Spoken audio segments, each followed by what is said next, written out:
Hi everyone, Tim here. It came to my attention that some of you that are following this channel might not be aware that I've got a book in print. So I wanted to talk a little bit about the book and what it was. Um, it's probably best just to describe it by what it isn't. It isn't a book to tell you how to do martial arts, although there are some bits of technical advice in there. And it's not about a system to teach you a kata or break down the systems. And it's not a history book, although I do cover a little bit of the lineage of the systems in which I belong. What it is it's my personal journey, what my training has meant to me in my life since I started in the early 80s through to today, and covering the 18 years that I lived in Japan and bounced around the globe. So I cover a number of different sections in what I call my thoughts and rants. And the origin of this has been my posting via Lonsdale Karate on Facebook. One of my students, Dan Bellig, was reading them for many years, over the last 10 years or so, and said, gee, you should collate these and put them into a book. And so I did. And through the process of editing, we took it from sort of a piece by piece by piece and an amalgamation, and we tried to make it read as smooth as it could. There's still a bit of redundancy in that. Those of you that have gotten it and read it know where that's at. But the perspective on how I approach the problems is a little bit different each time. So I didn't want to sacrifice some of the content just for making it more smooth. But there's a number of sections, and I start off with an introduction of who I am and how I got started into martial arts and how I feel about being lucky to have landed where I land, and my thoughts on martial arts as an art and how it has helped me express myself. I have no musical talent. I have no artistic talent. I don't write poetry. This is the only work I've got in print. It's the only writing I've got. But when I do a kata and when I go out and I perform, that's when I feel I can put my expression into my art. And I strongly believe that martial arts is an art form and that we can express ourselves through that. It's illustrated by Jerry Holt Sensei. Jerry started training with me in 2010 after a seminar with Akamine Sensei, and he had visited the dojo where I was training at in teaching in Mankato. And if you don't know Jerry's work, he's an excellent martial artist, but he's also a professional photographer for the newspaper of record in the Minneapolis-St. Paul area. And some of these amazing photos that come on the book are his work. So he's got the credit as a photographer on the book. There's a few other photos that other people have taken, and I try to credit them where they come in the book, but just the use of the light and the framing to tell the story is pretty amazing. I talk about the challenge of martial arts and how having a challenge in our life is important. I do talk a little bit about the lineage and how that, I believe, is important to give you something substantial to work with and train from. I think it's important to be part of a living art and to try to keep it alive. I talk about my specific dojo because that's the dojo that I'm a member of. There's lots of good dojos out there. I feel very fortunate to be in the dojo that I'm in. I know a lot of other people feel the same way about the dojos that they're in, and that's fantastic. I sort of talk about how the times have changed. I first went to Okinawa in 1987. The difficulty to try to get on the island in the mid-80s was still there. It was much, much harder to get there in the 70s. Now, well, we're in COVID times, but outside of COVID, it's pretty easy to train there. And I think that we owe a big debt of gratitude for the people that went there ahead of us and brought back the roots of karate and planted it in the various places around the globe where it has grown. And now we have easier access to the source, and I think it's fantastic to go there and refresh our knowledge and in our spirit of the training by going there. This is a little bit of what I talk about in this section here about having a good guide is important. I talk about what a dojo is in not just a place to train, but a place to become a better person. I talk about respect and bowing. I put a fair amount of thought into that. There's a few different aspects that I saw that were important, and I felt that needed to be covered. And I think that that's one of the important things that separate martial arts training from other physical activity, where the other physical activity certainly can help you develop your body and a competitive spirit. But I think that the respect and the bowing that comes into it helps build character in a way that some other sports or arts don't necessarily support. I talk a little bit about uniforms. I like an austere uniform. For those of you that don't know, this is a photo of Nagamine Sensei's dogi that was hanging in the dojo bar in Okinawa. He was one of the luminaries of karate, and he wore a simple gi, and he let his techniques do the talking for him. I got some nice photos of the different kind of fellowship, talking about what it means to run a dojo as a business.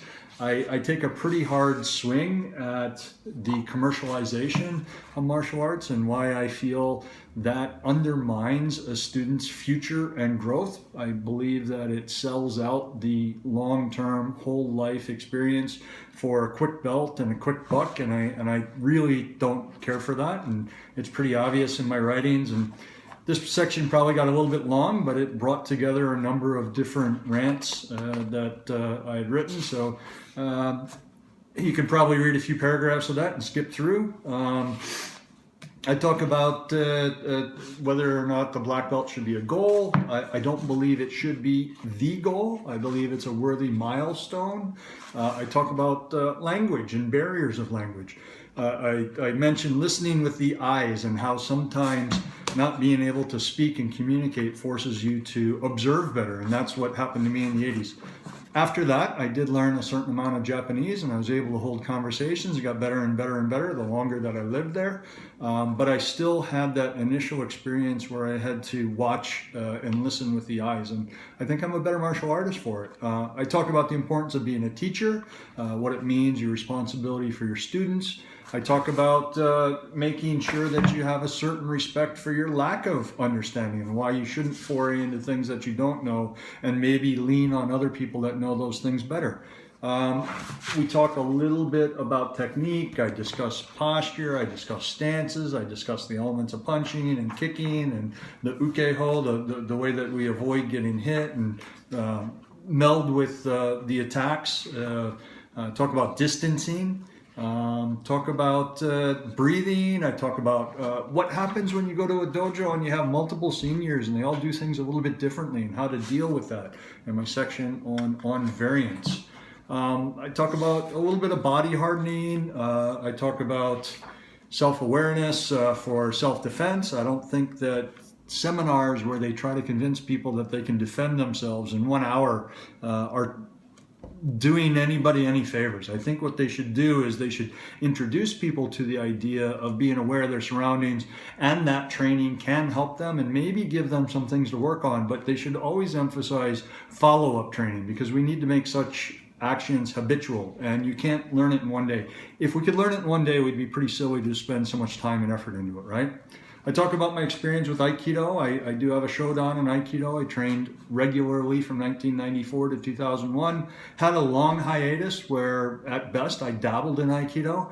Since I got here in Singapore in 2019, I've been training with a group here and I'm very happy to be with them, learning a lot, refining some old techniques and learning some new techniques.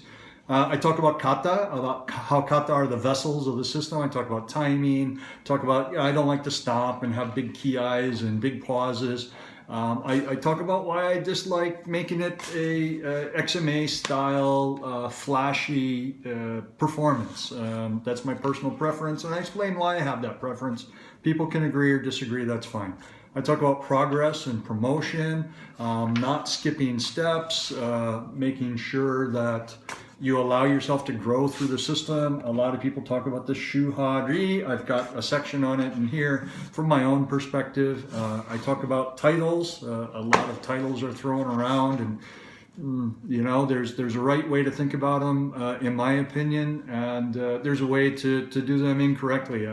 The Asian people, and particularly Japanese, Koreans, are very humble at their core. It comes from Confucian thinking. They would never refer to themselves by their own titles, and I think that's something that we in the West often get wrong, and I explain that from a cultural perspective. I talk about the timing of promotions. I think that if you do it too fast, it's a problem. I think if you do it too slow, it's a problem. You got to do it just right. Same thing on testing. I believe that tests should be a bit of a challenge, but they shouldn't be big ordeals. Most of what you do in your training leading up to the test is the real test. However, if you go out on the day and you can't perform, that's a problem, because if you can't perform even in that controlled situation, a little bit of stress, you probably can't perform if you actually have to fight for your life. And it wouldn't be a bad idea to go back and do some revision at that point. I talk about incons and chops, some of the cultural ideas. I talk about how to deal with people that come into a dojo that have had previous training. I talk about, you know, it's okay to put a white belt back on when you restart something. I put on a white belt when I first started karate. I initially started in Taekwondo, and then I did karate up to Shodan, and I had some time in Korea, and I started Taekwondo for 6 months there, and I put a white belt on that. And when I got to Okinawa again in 1994, and I started Aikido, I put on a white belt for Aikido. When I started doing Kobudo, I put on a white belt for Kobudo. Now, putting on a white belt doesn't necessarily actually physically put it on your body. Sometimes it's the mentality of being that learner. I've had many senior people that have started training Kobudo with us. Some of them 8th, 7th, 8th dans, and they say, oh, it's so good to feel like a student again. And I've had that experience, and most of us that have been doing this for a while have had that experience. It's a wonderful thing. Take advantage of it. I talk about my instructors, starting, you know, with my primary instructor, Akimine Sensei. I talk about some of the others along the line. My good friend and old mentor, Tom O'Brien, who got me up to Shodan and Nidan, starting in 29 palms and moving on. Tony Sandoval Sensei and Alan Griffin Sensei were there. I talk about some of the other Shihan, Kuniyoshi Sensei, who spent a lot of time helping to develop me. I talk about Patrick Rowe Sensei, who I trained with in mainland Japan for a couple of years. I talk about Nakazawa Sensei, my Aikido instructor, who got me from 4th Kyu to Shodan. I talk about my Senpai and Kohai, because none of us are on this journey by ourselves. We're always better to have good people to train with, and we should value them. Here we see Jerry, Don Chaplin Sensei, and myself. That was up in Canada. Effie, our man in Israel, is on the other side, rocking his Effie Gaga glasses, as we like to call them. I talk about my good friend Emil Van Heerden and his wife Penny Van Heerden, who we all trained together for quite some time. I talk about Delahamdi Sensei, a friend of mine who's from Switzerland, who is living at the Hombu now, working as the international liaison, a role that I had filled for a while. Talk about Krishnamurti Sensei in India, a good friend of mine. Talk about Jun Caballero Sensei, who's currently living in Arabia.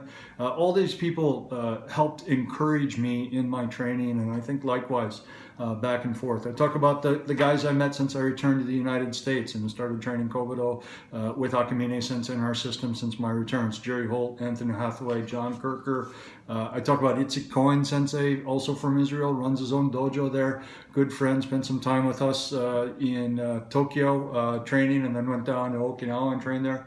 Talk about my friend Brian Peterson, Skip Taylor, who trained with me in mainland Japan and continue to train on their own, are fantastic martial artists with various backgrounds, both of them. I talk about Thomas in Germany. I talk about Bob Pettit, one of my students in the States. And then we go into a little bit on Okinawan culture. It's not meant to necessarily be a cultural book, but having a little bit of a background where you go is a good thing to have. It demystifies it, makes it feel a little bit more at home when you get there. So I talk about Uchinanguchi, the language of the Okinawans.